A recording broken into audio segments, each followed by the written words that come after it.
What's going on, everyone? This is Mitchell back here on my YouTube channel. It's really good to see you guys again. I cannot believe the time is flying, but since the NFL is almost over, only 3 games left to go besides the meaningless Pro Bowl, we are finally a month and a half away from my favorite time of year, the NCAA March Madness. I did my very own bracket last year, right after the national championship was over, so please check it out if you haven't yet, because I've gotten a really incredible amount of views on it.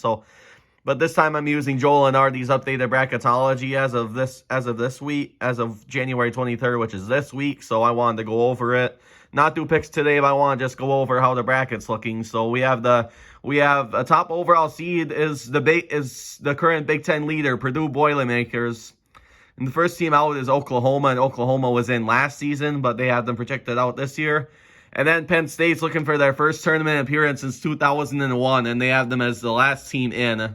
So we'll have to see. But I hope for Penn State they can be in, and hopefully they can make hopefully they can make it past the first round a little bit. They do. So on the bubble, we have the last 4 byes: Maryland, Boise State, Pittsburgh, Ohio State, and Ohio State if they get a couple statement wins. And they lost to Illinois last night. That was close because that would probably put them in the NIT due to losing to Illinois last night, because that's a tough loss. When they could have upset them, then they could have had a better win on their resume. But that makes sense where they're only the last 4 for the byes, so they would have been close to being out if it was today's bracketology update. And then our last 4 in is Arizona State, Northwestern, who's only looking to make their second ever tournament. Kentucky's only a last 4 in as well, and then Penn State as well. First 4 out are Oklahoma State, West Virginia under head coach Bob Huggins, and USC. And the next 4 out are Nevada, Utah State, Florida, and Wake Forest. So many teams that usually aren't in, like Wake Forest, not being in the tournament by much is still a good season for them, given that they're close. And Oklahoma was in. Nevada sometimes is in, but they're kind of in a weaker conference. So here at the 68 team bracket, we have a couple of first 4 matchups: Morgan State and St. Francis, Pennsylvania, and then Arizona State and Northwestern would play in the first 4 if it ended today. And then the other part of the first 4 will be Southern Mississippi and Nicholls State. And then Kentucky would play Penn State and 2 blue bloods of college football. It would be a rematch of the Citrus Bowl this last year that they would go at it in the first 4. Not that's going to happen, but that's what the projection would be if it was today. So the Big Ten is looking for their first national championship team since the year of 2000, and Purdue is looking to break that hump big time. They're the best team that could win the entire thing, given how the Big Ten is, and a lot of teams are bubble this year for the Big Ten, and Wisconsin's been losing 3 out of the last 4. There's been a lot of teams that have been struggling lately. Michigan State's been down. Michigan, I'm a Michigan fan, and they're on the edge of missing the tournament this year. So Purdue would be our best chance to finally break that Big Ten hump since 2000 and get it and finally win the whole thing instead of just being in it.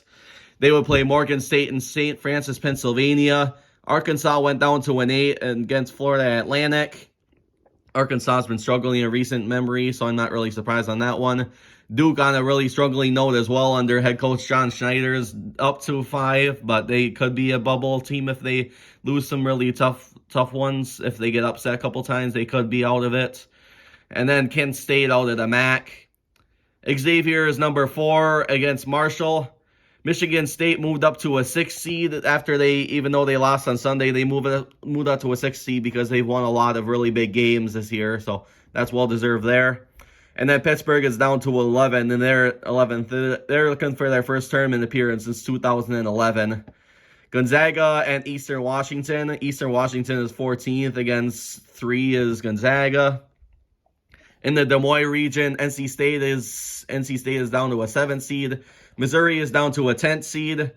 Kansas State is up to a 2 seed under head coach Bruce Weber. And Samford is up to a 15th seed, so they increased their total there. Tennessee against Siena. We'll see if Tennessee finally breaks the hump of making their first Elite 8 in many years. If they're a number 1 seed, that could happen. And then Siena would be a 16th seed. Clemson would be a number 8. Wisconsin moved up to a 9.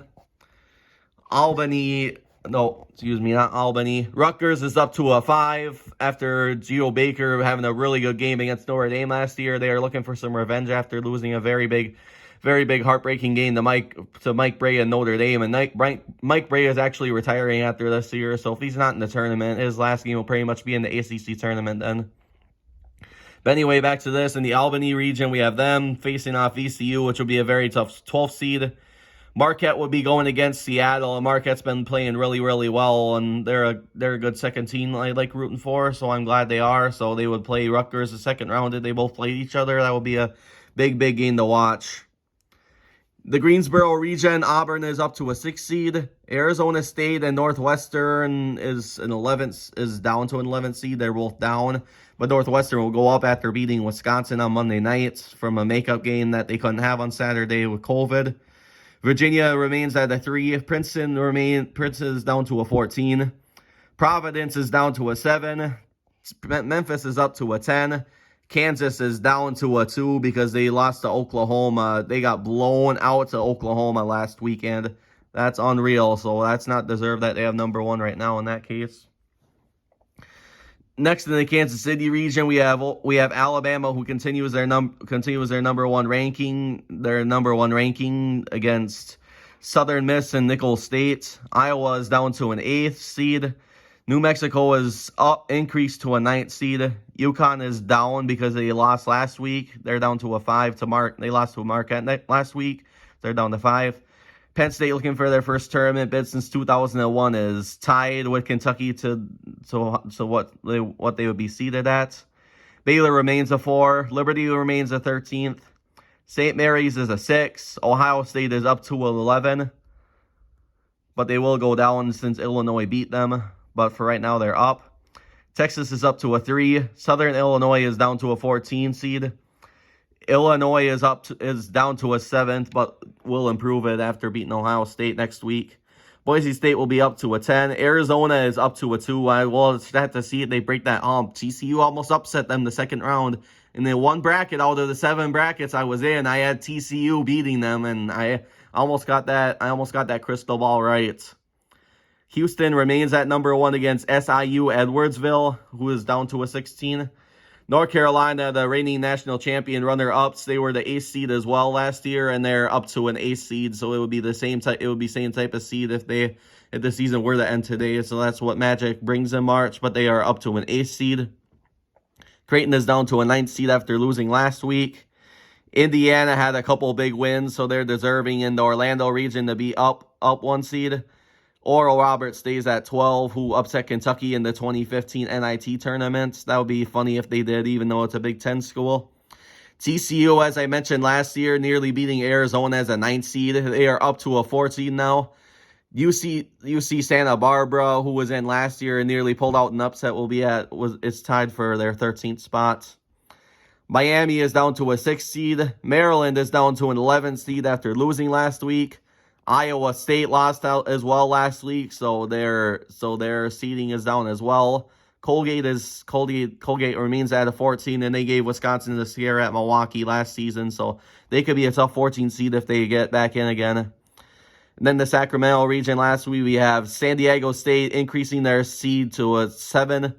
Charleston staying at a 10. UCLA is staying at 2. And then UW-Milwaukee is currently leading the Horizon League at a 15th seed.